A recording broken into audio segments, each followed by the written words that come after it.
to fashion. Arguably, the primetime queen and the box office queen. Yes! Marian Rivera. Yes!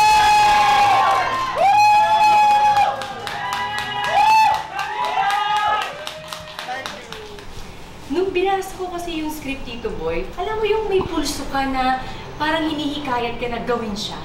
May ganun akong pakiramdam nung binasa ko yung script ng Balota. Tapos sabi ko sa sarili ko, baka ito na yung momentum na hinihintay ko na gumawa ng isang pelikulang hindi ko pa nagagawa. And you're very proud of the material. Bakit? Ang ganda ng message niya eh.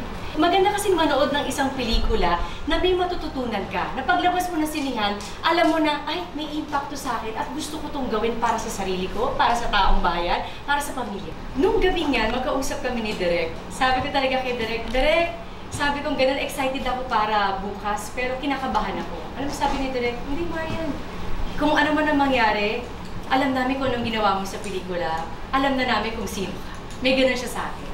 Tapos on the way, si Dong kasama ko sa kotse. May nakita kami sa daan na parang ang verse ng Bible na sinasabi doon na kung para sa'yo, para sa'yo. Sabi ko, ano kayong message ni Lord para sa akin? Malapit na kami sa cinema, hinawakan ni Dong yung kamay ko. Sabi niya sa akin, mahal, kahit anong mangyari, ikaw ang best actress ko. So sabi ko, doon pala, panalong-panalo na. Isa lang ang palagi kong nasa isip ko, mabuting tao kasi yung asawa ko eh. Yung asawa ko talaga is mahilig tumulong sa kapwa-artista niya, sa ibang tao, at alam kong pure yung love niya at yung pagtulong niya na wala siyang hinihing kapalit. Marimar? Opo. Nalinis mo na ba yung kwarto ko? Hindi pa po. Bakit hindi ka makatingin sa mga mata ko? Kinakausap kita, titingin ka sa akin. Tatakot po ako sa inyo. Bakit ka natatakot? Dahil hindi ko pa po nalilinis ang kwarto. So sinasabi mo sa akin na hindi ka naglinis ng kwarto? Bakit? Ngayon pa lamang po kasi marami pa po akong ginawa. Ang ganda ng sagot. Hindi ka nga. Pero may time kang landiin si Seryo. Ha? Siya po lumalandi sa akin. Tigilan mo ako, lumuhod ka. Ngayon! Lumuhod ka! Nadudumihan po ako. Time queen, box office queen. Both. Cavite girl, Makati girl. Cavite girl. Sosyal, Jologs. Jologs. Gigiling ako rin. Gigiling, hihiling. Higiling. Harutan with dong, kulitan with kids. Both. Naughty ding dong, nice ding dong. Naughty ding dong. Paborito mong hawakan kay Dong. Kamay.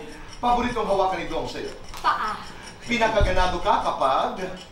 Palagi nakasmile yung pamilya ko pagising ko sa umaga. Pinakamaganda ka kapag... Everyday. Pinakatagong talent. Beatbox. Yes! Oh!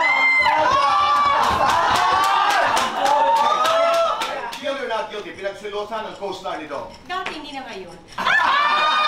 Guilty or not guilty? Mahilig makichismis. Guilty. Guilty or not guilty? Nautangan ng kapwa-artista. Guilty.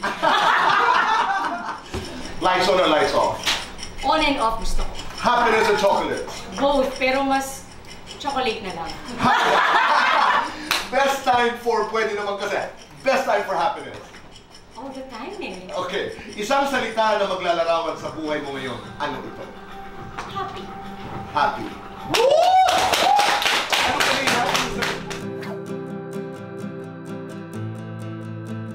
Sa puntong ito ng buhay niya, paano niya i-describe ang buhay niya?